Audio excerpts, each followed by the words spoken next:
Hello, Multiply Goodness. This is Morgan Bangerter, and we are on day 21 of our Be Still study. Today we are reading from Jonah chapters 1 and 2, and we are talking about the story of Jonah in his storm. The questions are, have you ever had to face the consequences of your own choices? And how has the Lord shown you mercy and forgiveness? And I think the story of Jonah is a great example of how to handle facing the consequences of our choices. So he decides to not follow the Lord and to try to flee from the Lord.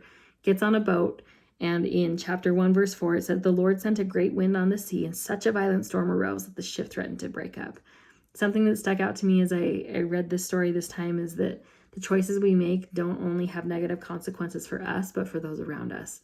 So there's an entire crew on the ship that is frantically trying to figure out how to make it through this storm. And they go and they wake up Jonah, who's asleep, to ask, how do we do this? And they realize that the Lord is angry with Jonah for running. And in chapter 1, verse 11, it says, "What shall we do to you to make the sea calm down for us?" Basically, you've made these choices, but they're having a negative impact on us.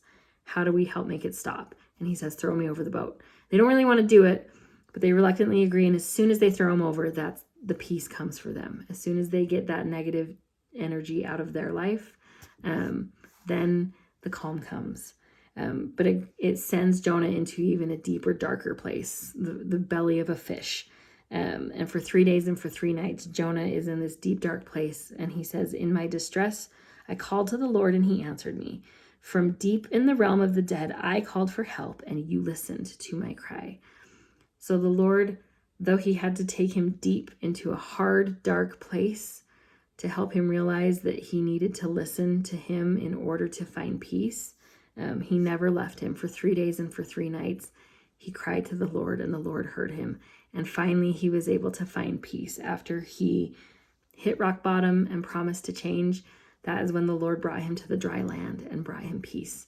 And so I love this story, and I would love to hear any thoughts that you have about what you think about or have learned over the years when you have learned about the story of Jonah and the way he has to face the consequences of his choices.